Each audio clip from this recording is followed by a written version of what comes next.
Your support keeps these stories alive. Please like, share, and subscribe. Hi, my name's Samantha, and 12 years ago, my family erased me like I was nothing. No calls. No holidays. Just gone. Now they're throwing a wedding like none of it ever happened. But what if I told you the bride stole my future?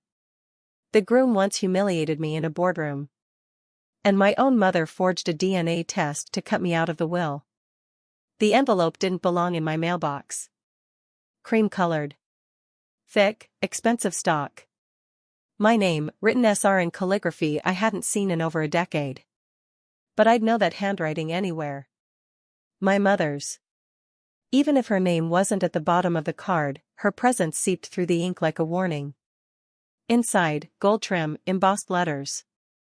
2 names, Lily Desmond Hale. I stared at it so long, the edges curled slightly in my hand. Lily, my sister, if you could still call her that, was getting married at the Grand Solace Hotel. That was Seattle royalty territory.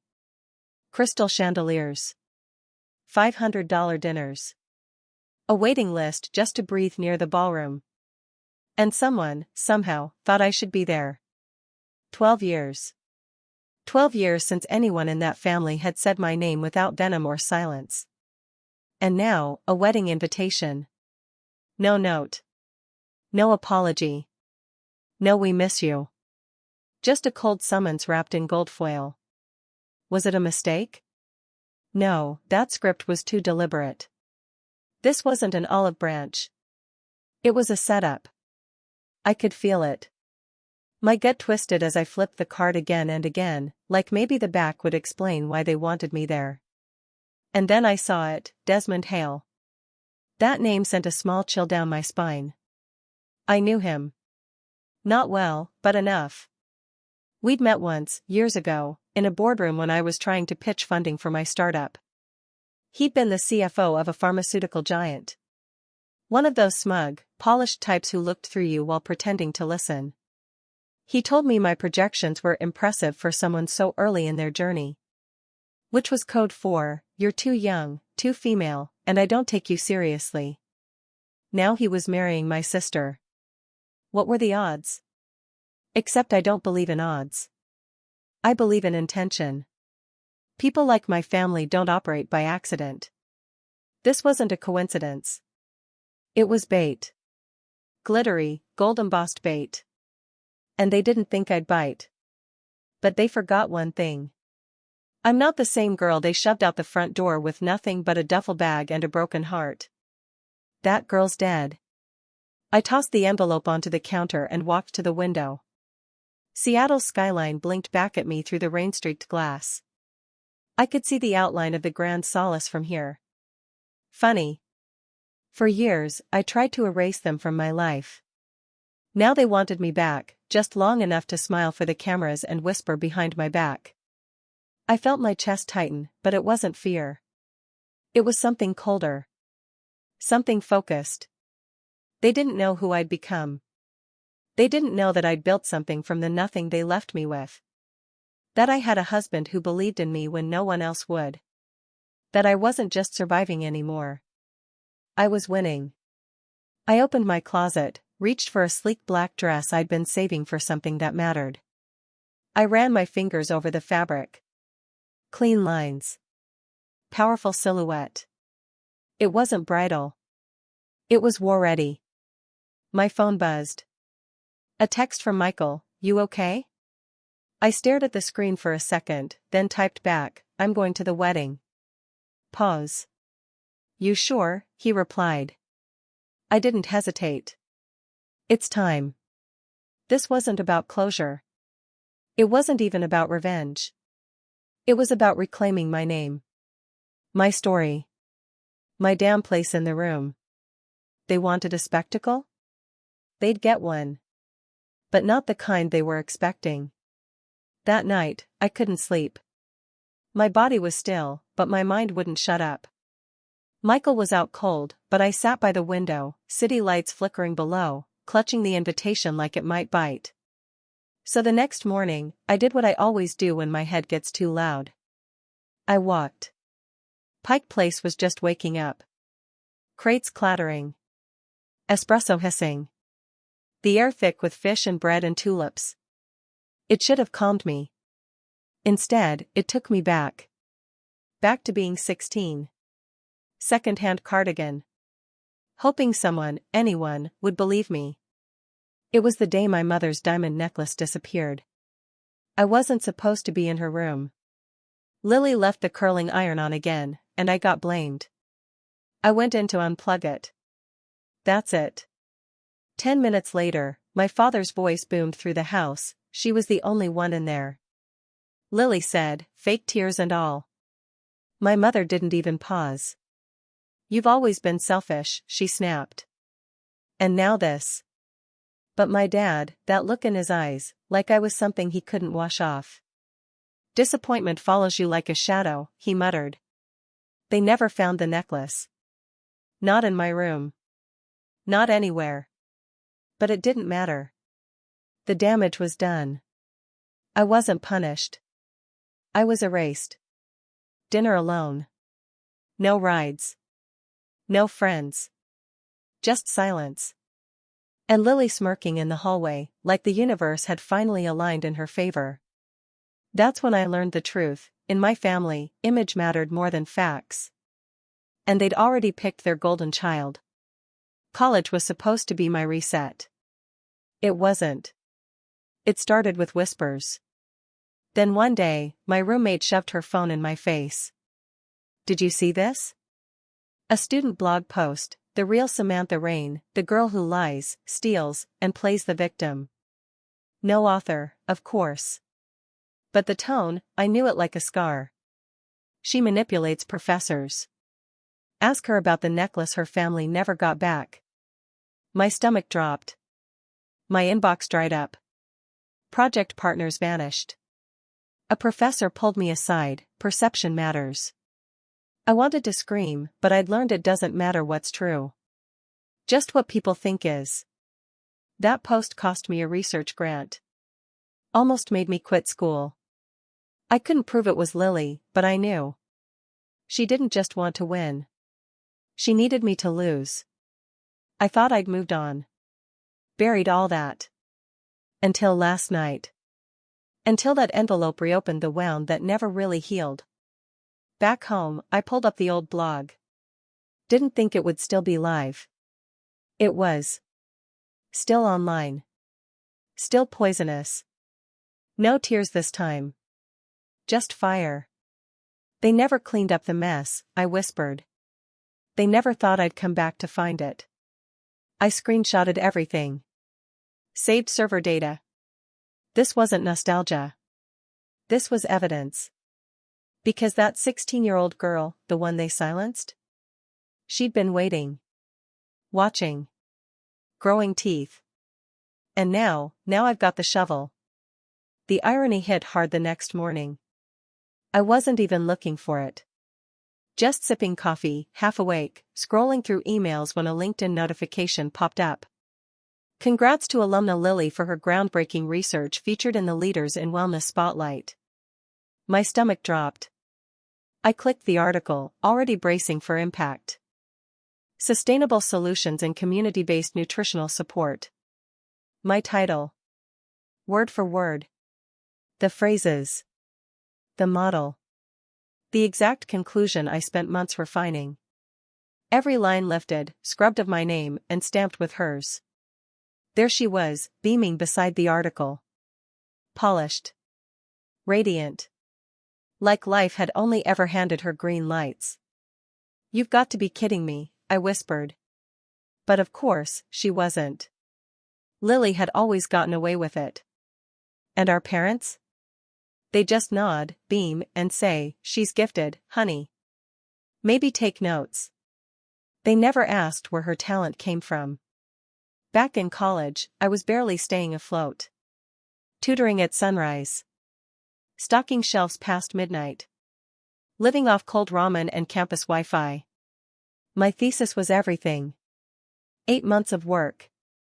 A nutritional model for underserved neighborhoods, built from real community data. One night, Lily dropped by. Said she was just in the area. I was exhausted. Proud. Starving for validation. I think this could actually win something, I told her. Maybe even that Women in Health Sciences scholarship. She smiled. Too soft. Too sweet. Wow, you did all this? I should have known. A week later, my research folder vanished from the student drive. IT found nothing. No log. No trace. I submitted an old backup, half done. It bombed. Guess who won the scholarship? Lily. They announced at the spring gala. My name wasn't even listed. She waved. My parents clapped in the front row. Someone behind me muttered, "She's just on another level." I smiled like I wasn't breaking in half. I never told anyone. Who would believe me? The tired, angry sister. The girl barely passing biostats. She earned it, Mom said when I brought it up. She works harder than you think, Dad added. You could learn from her. I did. Now, 10 years later, I printed the LinkedIn article and slid it into a manila folder. Already thick with receipts. Screenshots of her anonymous blog posts. Suspicious transcripts. Sketchy financial records. That fake smile she wears like it's bulletproof. This wasn't about revenge. It was about proof. For me to know I hadn't imagined it. That the lies were real.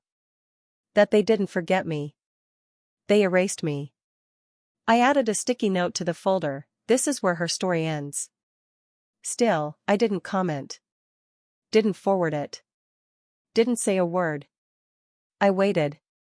Because I've learned, when someone sets a trap for you, the smartest move is to pretend you didn't see it.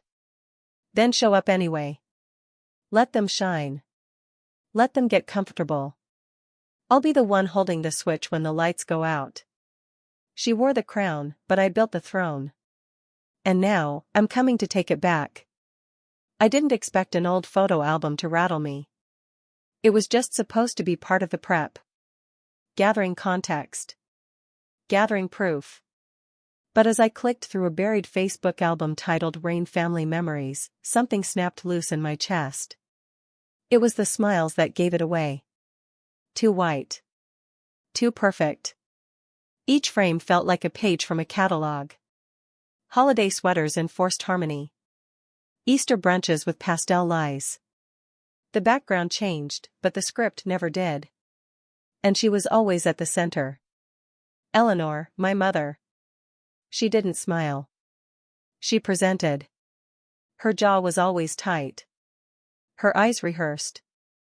Even back then, she made it look easy to stage a perfect life while making sure no one saw the blood under her nails.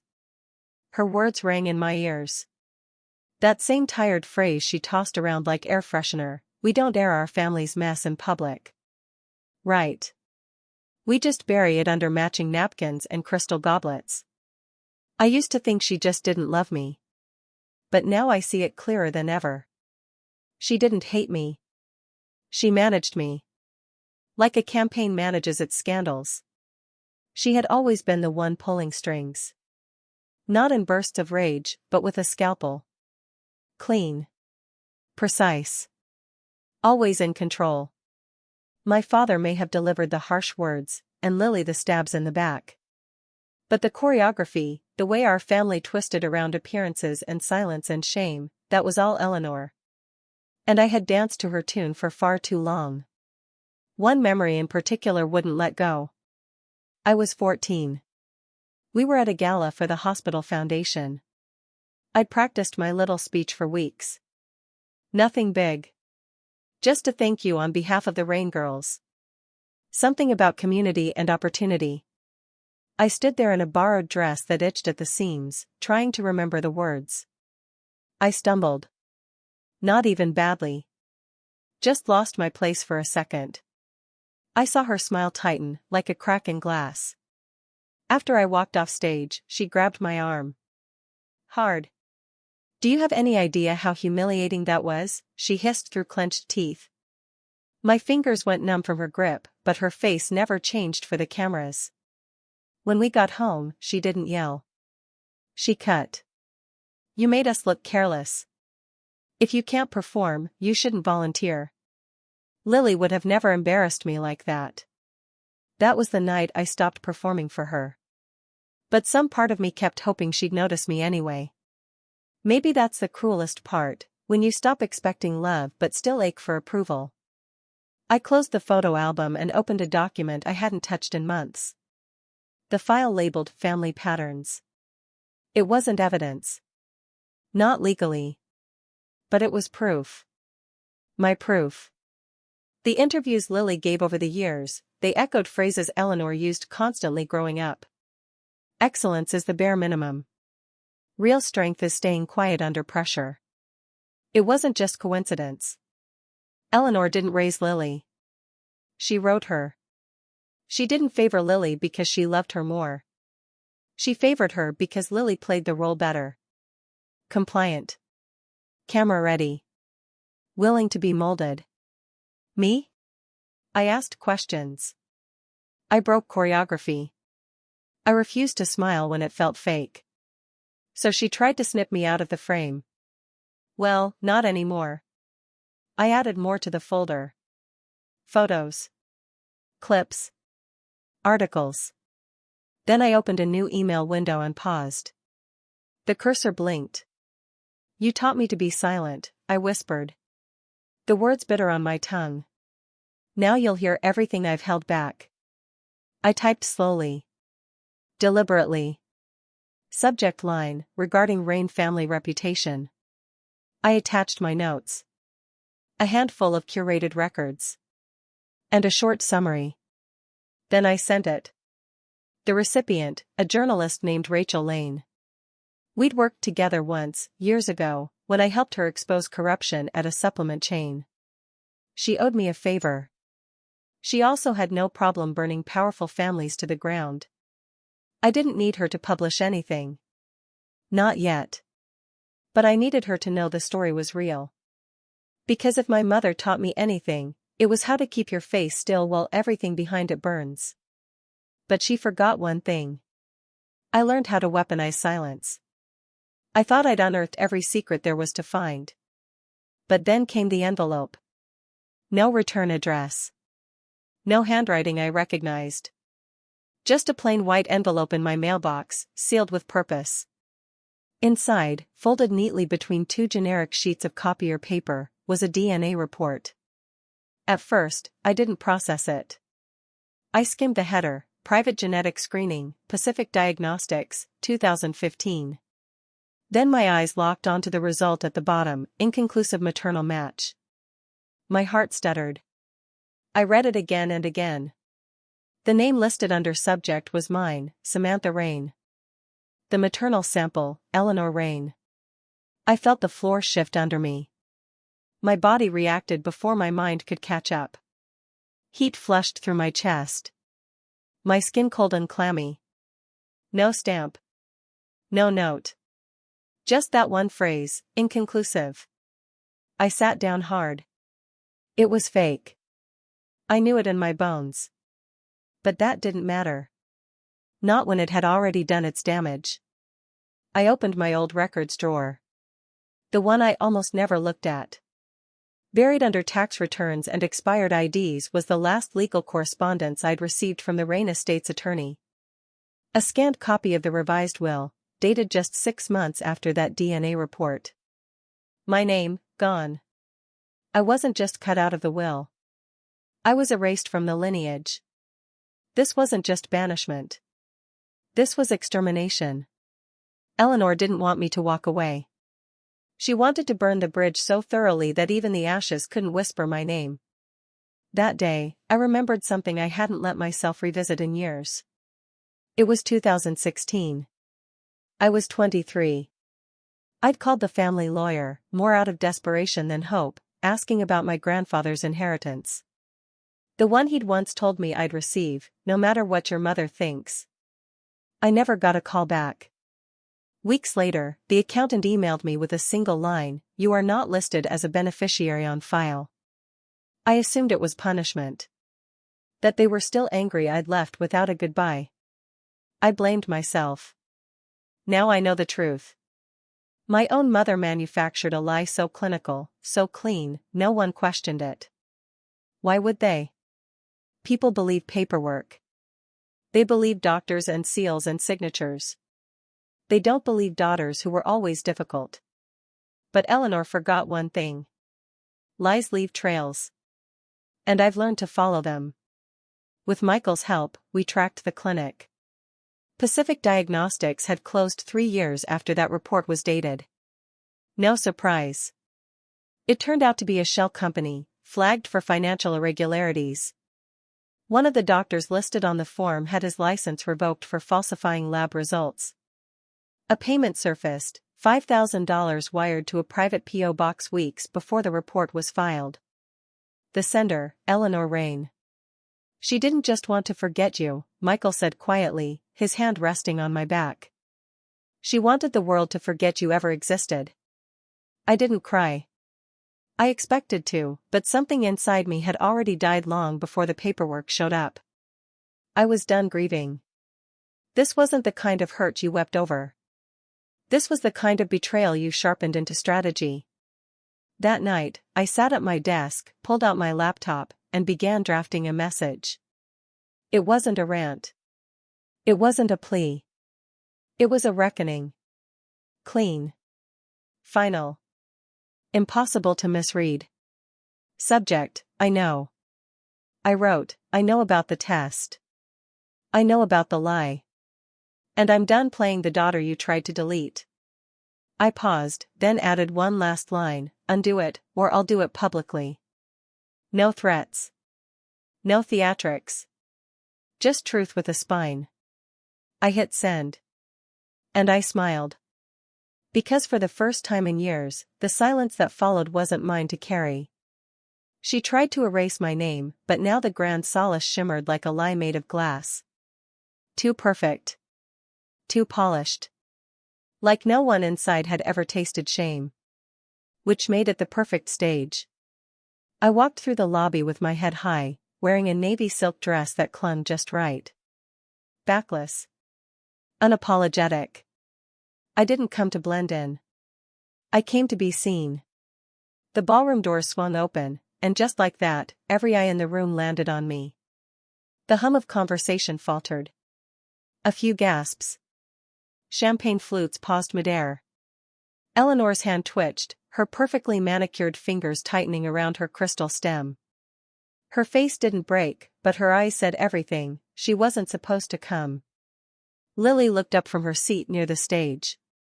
Her smile strained. It cracked at the edges, like something brittle left out in the cold too long. And Desmond, God, Desmond. His jaw clenched the second he saw me, like memory hit him harder than he expected. I took a slow step forward. Then another. Letting the quiet stretch. You didn't expect me to RSVP, I said, voice even, eyes locked on my mother. I didn't. I just arrived. I wasn't here for forgiveness. I was here for the reckoning. Dinner continued, but the air stayed heavy. The clinking of silverware sounded like distant thunder. People whispered, pretending not to stare. But they all did. The toast began. Lily's best friend stood, glass raised, gushing about love, resilience, destiny. I let her finish. Let the polite applause settle. Then I stood. I'd like to say a few words, I announced, stepping up beside the speaker. Lily's smile dropped like a shutter. I held up my glass. To truth, I said, letting the pause hang like a blade. And those who fake it. The silence was instant. Even the music stopped. I turned to my sister. Lily, I said sweetly, where exactly did you earn your MD? Her lips parted, but nothing came out. Just a stammer. A slight shake of the head. I only ask, I continued, pulling a small folder from my clutch, because this transcript you submitted to the Health Advisory Board, it's interesting. I handed it to Desmond, who accepted it without a word. It says you graduated with honors from Pacific University. Problem is, the course codes don't match their curriculum. And you never submitted a final capstone. Also, your GPA? Inflated by quite a bit. Lily's voice finally cracked through the tension. This is insane. This is not the time or place. Eleanor stood then, her voice sharp, trying to take control. Enough of this, Samantha. If you had an ounce of class. I turned to her, calm as ice. Class? You forged a DNA test to disinherit me. Sit down. Gasp spread like wildfire. I looked back at Lily. You built your entire career on a lie. A medical lie. While real people trusted you. Believed in your expertise. Desmond's hands trembled as he scanned the document. He looked up at her slowly. Is this true? Lily didn't answer. She couldn't. He dropped the papers onto the table and stepped back. I defended you, he said, voice low and tight. God, I defended you to everyone. Lily reached for him. Des, baby, please, don't let her ruin this. She didn't ruin it, he snapped. You did. And with that, he walked out. Lily tried to follow, but no one moved with her. The room remained still. Her audience evaporated. Her perfect image cracked under the weight of her silence. I didn't stay for dessert. I walked out of that ballroom without a glance back. Outside, the night air was crisp. Cold against my skin. But I welcomed it. I breathed it in like clarity. My phone buzzed in my bag. A voicemail. I didn't need to listen. I already knew the tone. Tight. Venomous. Calculated. Eleanor always did hate losing control. I deleted it without opening it. Above me, the sky stretched dark and open. I looked up and smiled. That was just the beginning. I didn't tremble. I didn't second guess. They built a house of mirrors, and I just threw the first stone. The message landed in my inbox at 6:14 a.m. No subject line. No sender name I recognized. Just one sentence, I remember you. You deserve to know what really happened with Lily's suspension. My pulse kicked. I clicked. An attachment loaded. A redacted hospital incident report, dated back to 2017. Patient, male, age 9. Diagnosis, mild asthma, overnight observation. Outcome, induced coma due to incorrect dosage of epinephrine. Attending, Dr. Lily Rain. Status, case dismissed, no charges filed. No charges. No accountability. Just a buried scandal and a clean slate. I blinked at the screen, barely breathing. Attached to the email was a short note. She wasn't supposed to be near a pediatric floor, but they pulled strings. I couldn't say anything back then, but maybe you can now. My hands trembled, then steadied. This wasn't just about me anymore. I saved the files. Encrypted them twice. And moved fast. By noon, an anonymous tip landed in the inbox of 3 independent Seattle health watchdog blogs. The kind of outlets that thrived on whistleblowers and weren't afraid of lawsuits. I didn't sign my name. I didn't need to. But I also didn't stop there. I opened a new message to Dr. Thomas Kellner. Subject, Rain residency reinstatement clarification needed. Would you like to clarify how your star resident was reinstated without a formal hearing after a pediatric incident with long-term trauma effects? I'm attaching records you may have forgotten to review. I didn't need him to reply. The silence from institutions is always louder than their words. By the following morning, Lily's profile was scrubbed from the hospital's website. Social media lit up like a spark to dry leaves. Dr. Lily Rain removed from pediatric center list. Why? Unconfirmed rumors about malpractice in 2017 resurface. I watched from my laptop, coffee in hand. The way one might observe a building being demolished. Controlled. Necessary. Satisfying. At 3:42 p.m., Eleanor showed up at my door. She didn't knock. She pounded. I opened it calmly, stepped aside. "You've gone too far," she hissed, barely inside. "This is your sister's wedding week." "This is accountability week," I said, arms crossed. "You're destroying her life. She put a child in a coma. No charges were filed. Because you made sure of that." Her eyes flared. "You don't understand the pressure she was under. No, you don't get to twist this into some sad little pity story. You protected her lies and buried a family's pain just to keep your name clean." Her hand trembled as she pointed at me.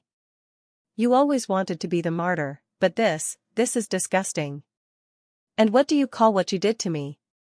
I asked, voice steady. "You faked a DNA test. You let them believe I didn't belong in my own family. You made me invisible. And now you're mad I finally made myself seen?" She stared at me, breathing heavy, fury pouring off her in waves. Behind her, in the hallway, I noticed Richard. Quiet. Still.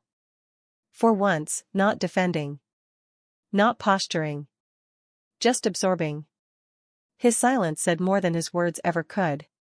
"You think this makes you powerful?" Eleanor snapped. "You think being vindictive makes you righteous?" "No," I said, walking to the door and opening it wide. "But telling the truth makes me free." She didn't move. "I won't be quiet again," I added. "So unless you came here to confess something, you can leave." For a long moment, she stood there. And then, without a word, she walked out.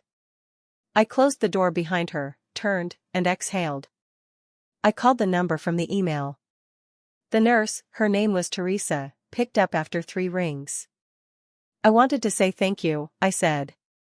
There was a pause, then her voice, soft but firm. "Someone had to speak up. I just didn't expect it would be the sister." "Neither did they," I replied. "This wasn't revenge. This was justice they thought would never come. And it's only just arrived." The file landed on my desk like a quiet detonation. It wasn't printed on heavy stock paper or stamped in red. It was simple. Clean. Legal audit results, compiled by Michael's firm. Neatly organized with tabs and dates. No dramatics. Just devastating facts. Wire transfers from the Rain family clinic. Reimbursements. Medical equipment purchases. Charitable donations. Every last one tagged under my name, Samantha Rain. There were IRS filings in years I hadn't earned a dime. Returns I never submitted. Refunds I never saw. The first transaction dated back to when I was 19. Living on energy bars and sharing a studio apartment with 2 roommates and a mold problem. I didn't have a credit card, let alone a reason for a $42,000 medical consulting fee. They used me as a shield while I was eating ramen in a shared basement. I muttered, voice dry. Michael stood behind me, arms crossed. "They tied your identity to at least 4 shell accounts. If this hadn't been flagged in a forensic sweep, the IRS would have come for you next year." I couldn't speak. There's a difference between being abandoned and being exploited. One leaves you hurt. The other leaves you gutted. They didn't just cast me out. They built a financial firewall from the ashes of my existence. That night, I didn't cry. I didn't scream. I moved. Because I finally had the final brick. And I was going to take the whole damn tower down with it. The Rain Foundation gala was black tie, media heavy, crawling with donors and legacy families. I didn't have an invite. I didn't need one. I wore black, slipped in through a side entrance, past catering trays and wine lists and the rot of polished corruption. Richard was mid-speech when I walked onto the stage. The room hushed, like someone had pulled a fire alarm. He blinked, confused, until recognition dawned. Eleanor froze mid-sip. Lily flinched. I smiled, microphone in hand. "Before you donate tonight," I said, slow and calm, "you might want to know where your money's been going." Gasps echoed as I handed a USB drive to the AV tech behind me. Screens around the ballroom flickered, then filled with spreadsheets, emails, bank logs. One labeled file read, Samantha Rain Consulting. Beneath it, a signature, R. Rain. People murmured. A few stood. One donor's wife whispered, "Is that her real daughter?" Eleanor turned pale. Richard reached for the mic. "This is a mistake. These documents, this is clearly doctored." "Actually," a voice said from the crowd, "they're not." "Michael." He stepped forward, suit crisp, expression unreadable. "Our firm submitted the originals to the IRS and the state attorney general." Richard's mouth snapped shut. Then Desmond appeared beside him. "And to the medical board," he added, "because I won't stand behind frauds anymore." Eleanor tried to salvage it. She reached for Lily, but Lily pulled her hand away, glaring. "How could you drag me into this?" she hissed. Row by row, the audience turned on them. The once perfect Rain family, Seattle's elite, unraveled in front of donors, press, and legacy families. Right there under the chandeliers they loved so much. I didn't flinch. Didn't move. Just stood there in the storm of their collapse, steady as stone. They had the money. The status. The lies. But I had the truth. And it was louder than all of them. I didn't wait for the fallout. I didn't linger for applause. I walked out. Outside, the air was cold but clean. The kind of crispness that made everything before feel suffocating. My heart pounded, not from nerves but from release. This moment wasn't revenge. It wasn't fury. It was peace. It was truth, finally unchained. I looked up at the sky, the city skyline twinkling like it was in on the secret with me. And truth, I whispered, is finally enough. I wasn't trying to destroy them. I just stopped protecting them. And they did the rest. 2 weeks later, my world was quiet. Not the eerie kind of silence that follows an explosion. Not the numb, shell-shocked stillness that feels like it's waiting for something else to fall apart. This was peace. Sunlight streamed through my bedroom window. For once, I didn't wake up dreading a phone call, a headline, or a lawyer's letter. No reporter had camped outside. No call from Eleanor. Not even a burner text from Lily. Just air. Still and clean. I padded barefoot to the balcony, coffee in hand, robe loose around my waist. The city below kept moving, but up here, it felt like time paused for me. Is this what healing feels like? Not a roar. A hum. I sipped my coffee and let it settle into me. The old Samantha would have second-guessed it. Waited for the other shoe. Searched the sky for signs of smoke. But not this time. Because nothing was left to burn. I still hadn't deleted the voicemail. I don't know why. Her voice crackled slightly. Too tight. Too furious. You've humiliated us. You'll regret this. I don't know who you think you are, but you will answer for what you've done. But it was the last line that stayed with me. Not the words. The sound. A catch in her throat. Almost like pain. Almost. It wasn't an apology. Not even close. It was still control. Even now, still spinning her narrative. Even in defeat. But it didn't sting anymore. Lily never called. Not a single text. Not even a fake "Are you happy now" voicemail. I didn't expect her to. Desmond, though, surprised me. He sent one message, "I didn't know. I'm sorry." I stared at it for a long time before typing back, "I know. I believe you. But I don't need anything from you anymore." And I meant it. Letting go doesn't always come with closure. Sometimes it just comes with choice. Richard's medical license was under suspension. The clinic was frozen, pending a full investigation. IRS audit teams had started combing through 12 years of reports. Eleanor had gone dark. No interviews. No charity appearances. No statements. And Lily? Word was she left the city quietly. Probably hoping to rebuild somewhere no one knew her name. I wasn't gloating. I wasn't celebrating. I was nothing. I was watching. Because when people fall, it's easy to cheer or pity. But sometimes, the most powerful thing you can do is simply witness. That's enough for me. That afternoon, I walked into my office downtown. My staff, my people, smiled, greeted me with warmth. Respect. No fear. No gossip. Just community. Miriam showed up that evening. My first real boss. The one who handed me a broom instead of a lecture when I was 17 and homeless. She brought flowers. Sunflowers, actually. You made it out, she said, her voice cracking just slightly. I had to, I told her. There was no air left in there. Michael took my hand across the dinner table that night. He didn't say much. He didn't need to. You did what no one else could, Sam, he said finally. You gave them every chance. And when they still chose power over love, you didn't let them take you down with them. I nodded, too full to speak. Not with food. With clarity. Because I had spent years thinking justice had to look like punishment. But maybe it looks like release. And maybe freedom doesn't always come with forgiveness. But it comes. And when it does, it feels like standing barefoot in sunlight with no one else deciding your story for you. They may never say sorry. But I no longer need to hear it. I am free. And maybe that's what healing really looks like.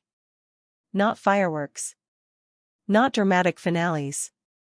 Just waking up and realizing you're no longer fighting to be seen, heard, or loved by people who only ever wanted to shape you into something they could control. If my story touched something in you, if you've ever been silenced, cast aside, or made to feel like your worth depended on someone else's approval, I want you to hear this. You don't owe anyone your silence. You don't have to keep carrying the weight they dropped on you. You don't have to protect those who never protected you. You are allowed to speak up. To step away. To rebuild. And yes, even to thrive without ever hearing I'm sorry. Because forgiveness is powerful. But freedom is everything. Now I'd love to hear from you. Have you ever been in a situation where walking away was the bravest thing you did? Or maybe you're still holding on, what's stopping you from letting go? Drop a comment below. Tell me where you're watching from. If this story hit home for you, type 1 in the comments so I know it reached the right hearts.